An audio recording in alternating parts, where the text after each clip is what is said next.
নারিকেল আর গুড় আমি একসঙ্গে করে চুলায় দিয়ে জাল করছি। জাল করে আটা এটা চাউলের গুঁড়া সিদ্ধ করে নিয়েছি।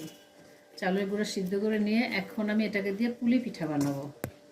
এবার দেখেন যে কীভাবে ইয়ে করি। এই যে আমি এই যে গোলাটাকে ওই 2 হাতে তো প্রয়োজন হয় না, যদিও আপনি এক হাতে এভাবে গোলাটা করে এই যে আমি এভাবে ইয়ে করে নিলাম। নিয়ে আমি এখন এই যে কাটবো এগুলো দেখেন, এই যে কেটে কেটে নিলাম, দেখে নেন এইভাবে করে কেটে কেটে নিব। হ্যাঁ, নিলাম কেটে আমি। এখন এগুলো আমি এই যে কেটে এগুলো নিয়েছি, এগুলো কেটে নিয়েছি। এখন দেখেন আমি এটাকে কীভাবে বানাবো পিঠাটা। এই যে